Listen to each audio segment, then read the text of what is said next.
This was Weiland in 2019. Now take a look at him in 2022. He's unrecognizable from his past self. In 2019, he was your average SoundCloud rapper, flexing money, clothes, guns, and constantly doing stunts for clout. Fast forward to 2022, he now wears suits, coats, button shirts, and almost formal attire, while having a more smooth and elegant sound. He comes across as someone who has figured out what they want in life and is doing just that. We've never seen a SoundCloud rapper evolve like this, and that's what makes Weiland such an interesting artist. Not only have we seen him grow up, but we've also seen him do a complete 180 from who he once was.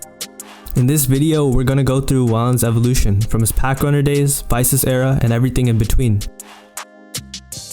Gavin Weiland Huff was born and raised in Tampa, Florida. His mom actually named his middle name after Scott Weiland, the lead singer of the Stone Temple Pilots. He grew up poor, which would eventually lead to him becoming a product of his environment, taking part in illegal activities to make money. As a child, he would listen to everything from Chief Keef to Drain Gang to Kanye West, whose influence you can hear in different stages of his career. According to him, one day he just decided he should start making music and installed GarageBand on his Mac. He began releasing music in 2015 and started gaining popularity around 2016 when he began making a form of plug music, a relatively new genre at the time. And with the help of producers like Zangang, Clibo, Captain Crunch, and Rick LaFair, he crafted his own sound. Weiland would sing and rap about the drugs he would do, like Xanax, moving packs, aka selling candy, fraud, and his love life. All of these experiences went into influencing his music, and this era of Weiland was filled with catchy melodies, experimental plug beats, and when he coined the term pack runner. Another interesting part of Weiland was his signature artwork, which was just another way he expressed his love for fashion and culture. He would take pictures from the anime Great Teacher Onizuka and Photoshop the names of fashion brands he was into onto them. When asked why he chose GTO for his cover art, he explained it was one of his favorite anime and that he liked how Onizuka would act wisely and not care what others thought. Early in the Pack Runner era, Weiland released two projects, Pack Runner and Grammy Youth. In Pack Runner, Weiland essentially rapped about getting money, selling drugs,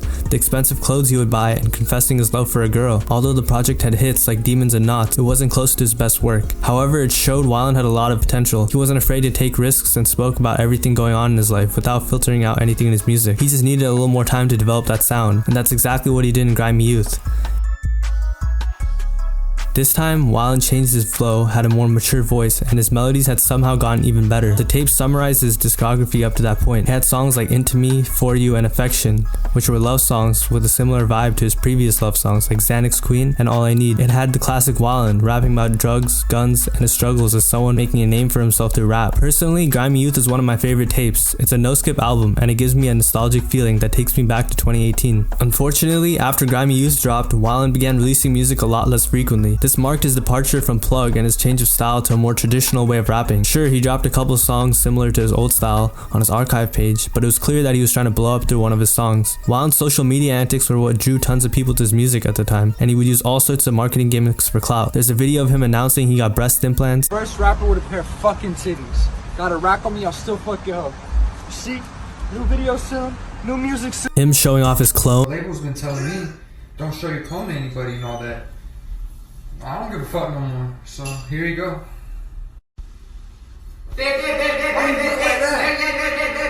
Why you built like that? Right. What is he doing?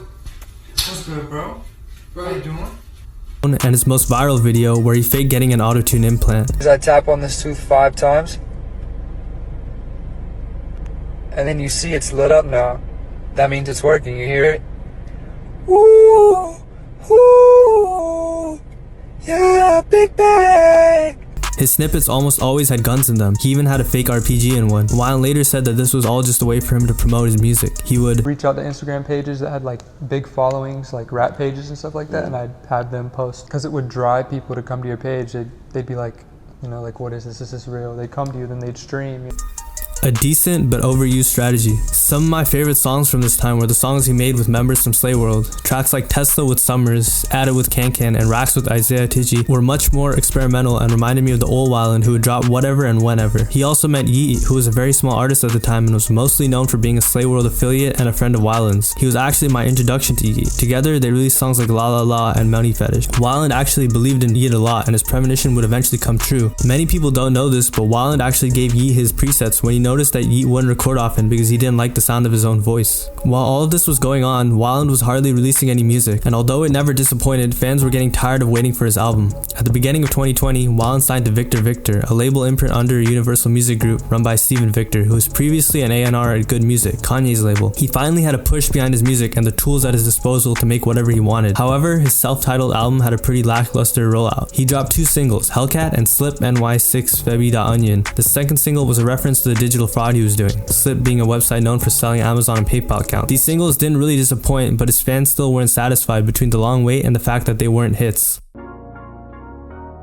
On November 20th, 2020, over a year after the album was originally slated to be released, Weiland's highly anticipated self-titled album came out. And once again, Weiland delivered a solid body of work. It wasn't the most coherent album, but it featured grails like Low Profile and the second part of Love Drug. It showed his versatility. The intro Run It Up was Weiland flexing his money and clothes, bragging about his chrome hearts, capital jeans, and his paddock. There was Low Profile, where he said one of my favorite lyrics, "I'm a rich drug addict with a God complex," which describes most rappers in today's underground scene. Then there were songs like Over and Over, where Weiland sang over a house beat contemplating his toxic relationship, tired of the endless cycle of arguments. In Have You Ever, Weiland talks about what it feels like to be in love. And Famous, a song where Weiland contemplates whether his girlfriend is in love with him for the money or fame. However, the most memorable song and moment in the album for me was Haha featuring Chief Keef. It was a full circle moment for Weiland. He grew up being influenced by Chief Keef and now had a song with him. It was the perfect feature on the album and was a great addition to a highly anticipated snippet. Weiland's self-titled album was the last time he was really a rapper. It put a seal on the character of a young, immature kid rapping about drugs, fraud, and his lavish lifestyle, which birthed a new chapter in his career. In August of 2020, Weiland began the first sessions for Vices. While previewing music from an Instagram live, he boldly claimed, That second album is gonna change the whole music industry. Bless. the music he was previewing sounded nothing like Weiland had ever made. He said that he's always wanted to make music like this but never thought he could because he just didn't have the tools to. Now he had some of the most talented producers working with him, like the legendary Mike Dean and Fish, a young producer from Alabama who was instrumental, no pun intended, to the album. Fish and Weiland first connected when Fish emailed him some beats that he liked, and Weiland decided to fly him out to LA so they could make Vices. Weiland stated that no producer was ever willing to do something different, but when I met Fish, he helped me create what I've always wanted to create. Fish ended up producing 9 of the 12 songs on Vices and practically executive produced the entire project. The album would be released on April 22nd, 2022, almost 2 years after the first sessions, and most of the original snippets wouldn't even make the final cut. Most fans, including myself, were surprised when they heard a synth-pop album. Vices is like if Daft Punk, Kanye West, Joy Division, and Tame Impala had a baby. The intro to the album is Slipping Into the Void. It has an upbeat style of the 80s with a drugged-out Weiland seemingly trapped in his own mind, contemplating his life. It serves as a great introduction to what the album is about. Can't Save Her is a dark yet upbeat and romance-based song where Weiland realizes he can't save a girl he loves from her promiscuous behavior and the resulting feeling of hopelessness he gets from it. Broken Ego is a drum and bass song. Weiland faces his fragile ego, ashamed of his lack of confidence and how the relationship has fallen apart because of it. Dangerous Woman is yet another song about romance on the album, and it has the most mainstream appeal out of any of the songs on the album. The hook is catchy, the melodies are nice, and the synth-pop style really suits his auto-tuned vocals on the song. The album takes a dark turn in All the Same, where Weiland speaks about his addiction to pills and alcohol, which he uses to cope with the never-ending cycle that he's stuck in due to his toxic relationship. Still Chasing Happiness is the most depressing song on the album to me. It represents Weiland's realization that he was treated poorly but still misses the high he got from his ex, asking her if she wants to go out one more night shamelessly.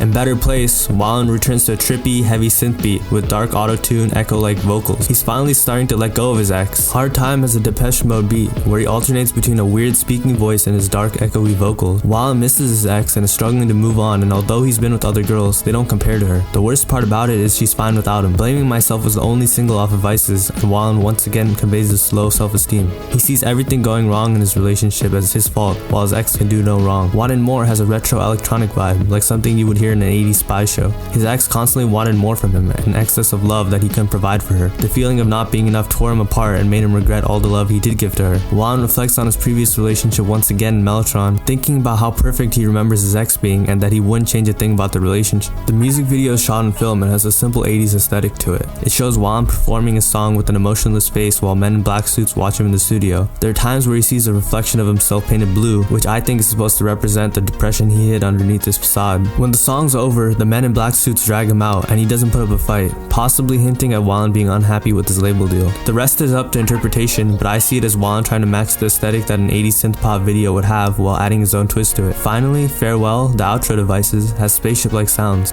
and it feels like you're floating on an emotional cloud inside Weiland's mind. It perfectly encapsulates this journey of Weiland, wrapping up the sadness and grief, drug addiction and self-growth, and ends on a sad note, but leaves you feeling like you want to hear what he has to say next. With Vices, Weiland tapped into the 80s synth-pop era and did it justice. The 80s were a remarkable time for music fans. The art was truly experimental, creative, and had no real boundaries, which Weiland took full advantage of. So what's next for Weiland? More synth-pop? Maybe he'll explore other genres. No one knows for sure. But if Weiland has shown anything, it's that he's here to stay, and he'll continue to release great music. Okay, so that's my first video doc. I go by Rashad Fashir. Feel free to comment and give me any feedback or recommendations on who to do next. I got more I'm gonna drop, so stay tuned.